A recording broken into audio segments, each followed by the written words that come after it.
Үйшік еттегісі. Бұл орманда болған оқиға еді. Ашық алаңқайда кіп-кішкентай ескі үйшік тұрған. Бірде оны қасынан жүгіріп өтіп бара жатқан тышқан көреді. Тышқан тоқтап, "Сүп-сүйкімді кіп-кішкентай бұл үйшікте кім бар?" деп сұрайды. Ешкім жауап қайтармайды.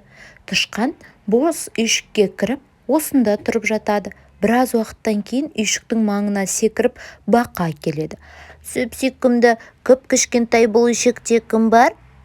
"Мен тықырлауық тышқанмын, ал сен кімсің?"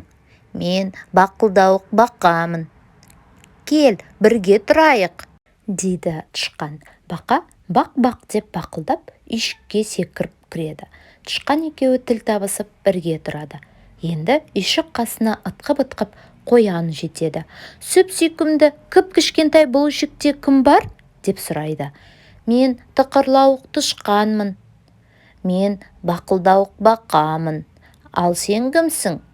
"Мен қорқақ қоянмын." "Кел, бірге тұрайық", дейді. Қоян да үйшікке кіреді. Осылай үшеуі бірге өмір сүре бастайды. Алыстан бұл үйшікті түлкі көреді. Ақырын басып, жақын келіп терезесін қағады да, "Сүп-сүйкімді кіп-кішкентай бұл үйшікте кім бар?" деп сұрайды. "Мен тықырлауық тышқанмын." "Мен бақылдауық бақамын." "Мен қорқақ қоянмын, ал сен кімсің?" дейді. "Мен қу түлкімін." "Кел, бірге тұрайық", дейді. Үйшіктен түлкіге де орын табылды. Достар енді төртеу болды. Үйшікке тілі салақтап, айналасына алақ-жұлақ қарап, қасқыр жетеді. Ол есікті қағып, қырылдаған даусымен, "Сүп-сүйкімді кіп-кішкентай бұл үйшікте кім бар?" деп сұрайды. "Мен тықырлауық тышқанмын." "Мен бақылдауық бақамын." "Мен қорқақ қоянмын." "Мен қу түлкімін, ал сен кімсің?" деп сұрайды. "Мен зор қасқырмын." "Кел, бірге тұрайық", дейді. Қасқыр қысыла-қымтырыла ішке кіреді. Әйтсе де кіп-кішкентай үйшікке бесеуі де сыйып кетеді. Барлығы қосылып ән айтады, тату-тәтті өмір сүреді. Бір күні жидек теріп жүрген аю үйшік тұрғындарының салған әнін естиді. Ол үйшікке жақын келіп, бар даусымен, "Сүп-сүйкімді кіп-кішкентай бұл үйшікте кім бар?" деп ақырады. "Мен тықырлауық тышқанмын." "Мен бақылдауық бақамын."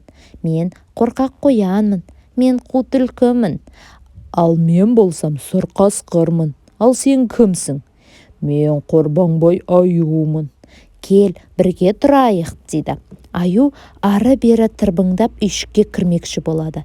Бірақ оның басы енгенімен денесі сыймайды. Амалы таусылған аю, "Ендеше мен үйшіктің шатырына шығып тұрайын", дейді. "Жоқ, сен дәусің, сені кішкентай үйшігіміз көтере алмайды, қиратасың ғой", деп шырылдайды іштегілер. "Қорықпаңдар, түк те болмайды", деп аю олардың сөздеріне құлақ аспайды. Кіп-кішкентай үйшіктің тұрғындары амалсыздан келіседі. Аю қорбаңдап үйшіктің төбесіне шығады. Сол-ақ екен, ескі үйшік сықырлап шашылып қалады. Тықырлауық тышқан, бақылдауық бақа, қорқақ қоян, қу түлкі, сұр қасқыр барлығы аман-есен үйшіктен шығып үлгереді. Аюға олар ренжімейді. Қайта барлығы бірігіп, бөренелерді тасып, тақтайларды сүргілеп, жаңа үйшік тұрғызуға кірісіп кетеді. Осылайша достар өздеріне әп-әдемі жап-жаңа үйшік соғып алады.